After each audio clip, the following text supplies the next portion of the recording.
దేవుని మహోన్నతమైన నామమున మరొక్కసారి మీ అందరికీ నా వందనాలు తెలియజేస్తూ ఉన్నాను.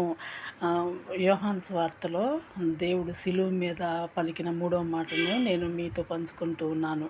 యోహాను చూసి యేసయ్య చెప్తారు, ఇదిగో నీ తల్లి అని ఎంతో దుఃఖంలో ఉన్న మరియమ్మను చూపెట్టి చెప్తారు. అయితే ఆయన తన బాధ్యతను ఎంతగానో నెరవేర్చారు. యోహాను కూడా దేవుని మాటలకు లోబడి ఆమెను తన ఇంట చేర్చుకొని తన కన్న తల్లిగా ఆమెను చూసుకుంటాడు. ఎవరైనా తన కన్న తల్లిని ఎంతో ప్రేమగా చూసుకుంటారు. మనం వివరించలేము కన్న బిడ్డలకు ఉండే ప్రేమను. అలాగే కన్న తల్లికి కూడా తన బిడ్డల పట్ల ఎంతో ప్రేమ ఉంటుంది. అయితే ఈ లోకంలో ఎవరు భక్తులమని చెప్పుకునేవారు ఎవ్వరూ చేయలేని పని ఇది. ఇతరులను తమ బిడ్డలుగా చూసుకునే అంత శక్తి ఎవరికీ లేదు. అంత మంచి మనసు కూడా ఎవరికీ లేదు. కొందరికి మాత్రం ఉంది. ఇతరులను తమ బిడ్డలుగా ప్రేమించే బుద్ధి మరియమ్మ వలె కొందరికి ఉంది. అలాగే బాధల్లో ఉన్న వారిని ఎంతో ప్రేమగా చూసుకునే మంచి మనసు, యోహాను లాంటి మంచి మనసు కూడా కొందరికి ఉంది. అందరికీ లేదు, కొందరికి మాత్రం ఉంది. అయితే ఎంతగానో వీరు దేవుని మాటలకు లోబడ్డారు. ఈ వాక్యము ఆజ్ఞ దేవుడు వారికి మాత్రమే కాదు అందరికీ ఇస్తున్నాడు. పురుషులకు, స్త్రీలకు అందరికీ ఇస్తున్నాడు.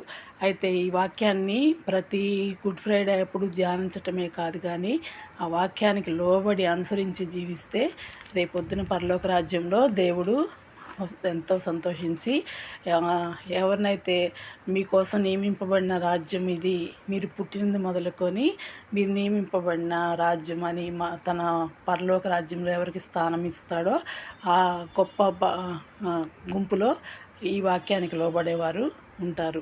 అయితే యోహాను రాసిన పత్రికలో వ్రాయబడి ఉంది, నేను చదువుతాను, దయచేసి వినండి. యోహాను రాసిన పత్రిక 4వ అధ్యాయంలో 20వ వచనంలో ఉంది, ఎవడైనను నేను దేవుణ్ణి ప్రేమించుచున్నానని చెప్పి తన సహోదరుని ద్వేషించిన ఎడల అతడు అబద్ధికుడగును. తాను చూచిన తన సహోదరుని ప్రేమింపని వాడు తాను చూడని దేవుని ప్రేమింపలేడు. దేవుని ప్రేమించేవాడు తన సహోదరుని కూడా ప్రేమింపవలనని ఆజ్ఞను మనం ఆయన వలన పొంది ఉన్నాము. చూసారా, యోహాను దేవుని ప్రేమించాడు కాబట్టి మరియమ్మను తన ఇంట చేర్చుకోగలిగాడు. ఇక్కడ బైబిల్లో ఏమనుంది, ఎవడైనను దేవుని ప్రేమించుచున్నానని చెప్పి తన సహోదరుని ద్వేషిస్తే వానిలో దేవుని ప్రేమ లేదని ఉంది. అయితే దేవుని ప్రేమిస్తున్న యోహాను దేవుని ఆజ్ఞకు లోబడ్డాడు. ఈ రోజుల్లో అనేకులు దేవుని వాక్యాన్ని చెప్తున్నారు. వాళ్ళు ప్రేమిస్తున్నారా దేవుణ్ణి, ఆయన ఆజ్ఞలని, ఇలాంటి వాటిని గైకుంటున్నారా, వాళ్ళని వాళ్ళు పరీక్షించుకుంటే వారికి ఎంతో మంచిది.